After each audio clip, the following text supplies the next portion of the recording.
మీ బాడీలో కొన్ని చేంజెస్ మీరు అబ్జర్వ్ చేయాలి. ఆ చేంజెస్ అబ్జర్వ్ చేస్తే వాటికి కారణం ఏంటో మనకు తెలుస్తుంది.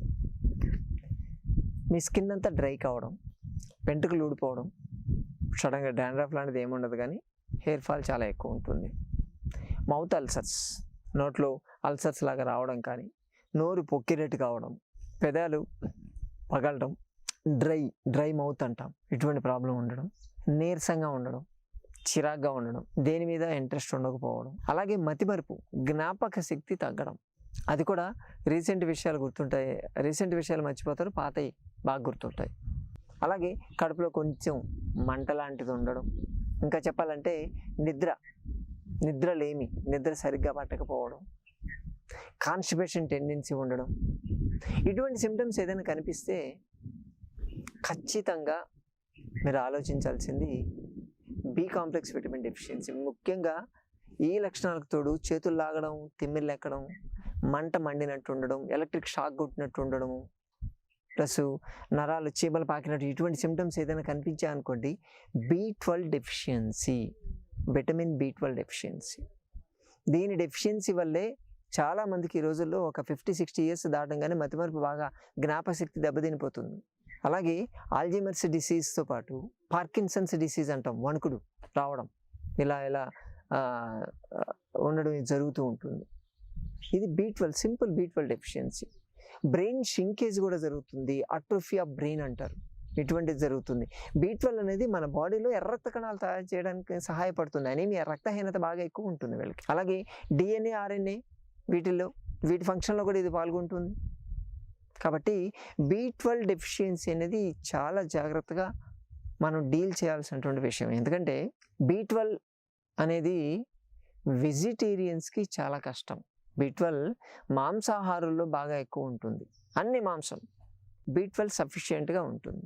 ఎంత కావాలి రోజుకి? మైక్రోగ్రామ్స్ కావాలి, అదేమి కేజీలు అవసరం లేదు. మనకు మైక్రోగ్రామ్స్, 15 to 25 మైక్రోగ్రామ్స్ కావాలంతే.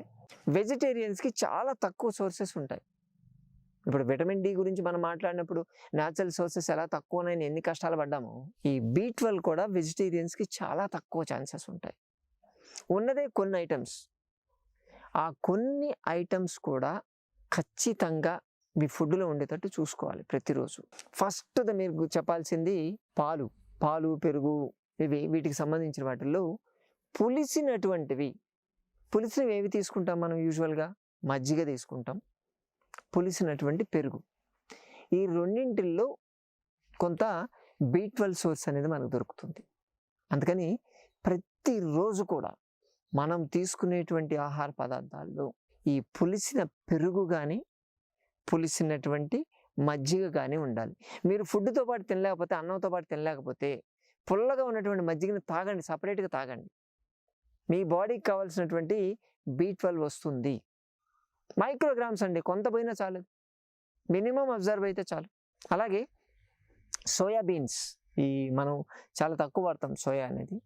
ఈ సోయా బీన్స్లో తీసుకోవడం వల్ల కొంతవరకు దాన్ని కవర్ చేయొచ్చు. ప్రతిరోజు ఎక్కడో చోట మీరు సోయాబీన్స్ అవి ఉడికించి తింటారా, వేయించుకొని తింటారా, లేకపోతే సోయాని పౌడర్ చేసి పౌడర్ లెక్క తీసి మళ్ళీ బయటికి వెళ్ళి నేను కొంటాను, డబ్బాలో కొంటాను మాత్రం చెప్పొద్దు. మీరు ఇంట్లో చేసుకోవాలి, ఖచ్చితంగా ఇంట్లో చేయాల్సింది. సోయా మిల్క్ కూడా మనం ఇంట్లో చేసుకోవచ్చు, తెలుసా? సోయా గింజలను తీసుకొని వచ్చి కనీసం ఒక 72 hours నానబెట్టి నీళ్ళల్లో, తర్వాత అది మెత్తగా అయిన తర్వాత దాన్ని రుబ్బి పిండారనుకోండి, పాలు లెక్క వస్తుంది. మామూలు పాలు లెక్క దాన్ని వాడుకోవచ్చు. అంటే కాచి దానికి తోడు పెడితే పెరుగు అవుతుంది. దాన్ని పెరుగైపోయిందో దాన్ని చిలికితే వెన్న వస్తుంది. దాని నుంచి మీరు పన్నీర్ లాంటిది చేసుకోవచ్చు. సోయా పన్నీర్, టోఫు అంటారు దాన్ని. ఇది చేసుకోగలిగితే వెజిటేరియన్స్కి కావాల్సిన B12 దొరుకుతుంది దీంట్లో. సోయాబీన్స్కి రావడం మంచిది. సోయాబీన్స్ దొరుకుతున్నాయి, ఎక్కడైనా దొరుకుతాయి.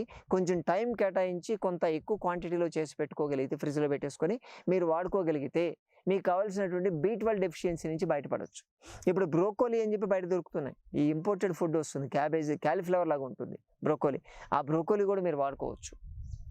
దాన్ని రెగ్యులర్గా తీసుకుంటూ ఉంటే వస్తుంది. ప్రతిరోజు ప్రతి ఒక్కరికి వచ్చేటట్టుగా చూసుకోగలిగితే B12 డెఫిషియన్సీ గురించి మర్చిపోవచ్చు. మీరు ప్రతిరోజు చేయండి. ఇది కొంచెం మనం చెప్పాను కదా, ముందే చెప్పుకున్నాం, మనకు కావాల్సిన 15 మైక్రోగ్రామ్స్లోనే కావాలి. అది ఆ మైక్రోగ్రామ్స్ మనం కొంచెం తీసుకుంటే వచ్చేస్తుంది. తీసుకున్నటువంటి ప్రతి పదార్థంలో ఉండేటట్టు కానీ చూసుకోగలిగితే బెటర్. అలాగే ఇడ్లీ కానీ, దోశ కానీ అటువంటి కానీ తీసుకోగలిగితే దాంట్లో కూడా కొంత ఈస్ట్ అనేది ఉంటుంది. ప్రోబయోటిక్ అంటారు బేసికల్గా దాన్ని. అదేం చేస్తుంది, మన బాడీలో ఉన్నటువంటి గ్రీన్ బ్యాక్టీరియాని స్టిమ్యులేట్ చేస్తుంది. గ్రీన్ బ్యాక్టీరియా వల్ల B12 పెరుగుతుంది మన బాడీలో. కాబట్టి ఇటువంటి ప్రికాషన్స్ కొంచెం కేర్గా మనం కానీ తీసుకోగలిగితే ఈ B12 డెఫిషియన్సీ నుంచి బయటపడవచ్చు.